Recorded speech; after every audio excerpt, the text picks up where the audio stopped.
తప్పిదే. దానికి ఆ అవకాశం మీరు ఇవ్వట్లేదు. అంటే ఆ మిరప మొక్కకి కానీ కూరగాయల మొక్కకి కానీ గొడుగులాగా పెరిగే అవకాశం మీరు ఇవ్వట్లేదు. దానివల్ల అది ఊసల పైకి పెరిగిపోతుంది.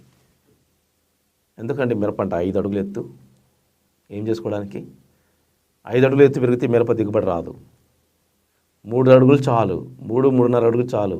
కానీ వెడల్పు ఉండాలి మొక్క. ఎంత వెడల్పుగా ఉంటే అంత మీకు దిగుబడి పెరుగుతుంది. కాబట్టి సాలుకు మధ్య కనీసం 3 అడుగులు ఉండేలా చూసుకోండి. తర్వాత మొక్కకు మధ్య 2 అడుగుల దూరం పాటించండి. ఇలా నాటు వేసుకోండి.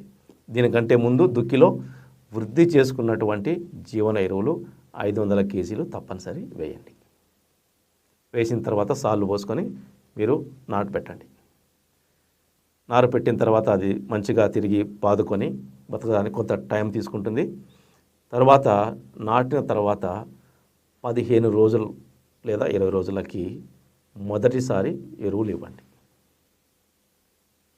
ఈ మొదటిసారి ఎరువులు ఇచ్చే ముందు మీరు ఒక్కసారి నాటిన తర్వాత ప్రతి మొక్కకి మళ్ళీ మనము ఈ బెల్లపు నీటిలో వృద్ధి చేసుకున్నటువంటి ట్రైకోడెర్మా విరిడి సూడోమోనాస్ ఫ్లోరసెన్స్ అది డ్రెంచింగ్ చేయండి. ఎకరానికి KG trichoderma viride, KG Pseudomonas fluorescence.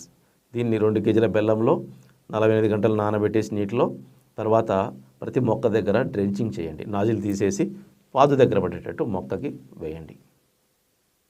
దానివల్ల మనము భూమిలో మొక్క చుట్టూ వేరు వ్యవస్థ చుట్టూ ఉన్నటువంటి హాని కలిగించే సూక్ష్మజీవులు ఏవైనా ఉన్నా నశించిపోతాయి. అలా డ్రెంచింగ్ చేయండి. అంటే మనం టీకా ఇస్తున్నాం, వేరు వ్యవస్థకి టీకా ఇచ్చేసాం. తర్వాత మనము మొదటి కోట ఎరువులు ఎలా ఇవ్వాలి? ముందుగా ఎరువుల యాజమాన్య పద్ధతులు తెలుసుకున్న తర్వాత తెగుళ్ళు, వాటి యాజమాన్య పద్ధతుల గురించి తెలుసుకుందాం. సో ఇంతవరకు నారు వేసాము. నాటు వేసిన 10 రోజుల తర్వాత వేరు వ్యవస్థకి టీకా వేసాం మనం. ఇప్పుడు మనము ఎరువులు యాజమాన్య పద్ధతుల గురించి తెలుసుకుందాం. నేను ఈ వ్యవసాయ రంగంలో అడుగుపెట్టినప్పటి నుంచి చూస్తూనే ఉన్నాను.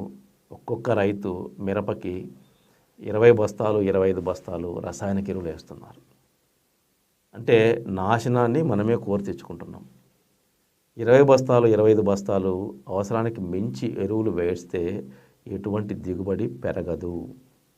మీరు దిగుబడి కోల్పోతున్నది ఎక్కడా అని ఆలోచించాలి. రసాయనిక ఎరువులు ఎంత పెంచితే అంత దిగుబడి పెరుగుతుంది అని కూడా మూర్ఖత్వం. అవసరం లేదు. మిరప పైరుకి నాటు వేసిన తర్వాత 15-20 రోజుల నుంచి మనం మొదలు పెట్టాలి ఎరువులు వేయడం. 6 దఫాలు ఎరువులు వేయాలి.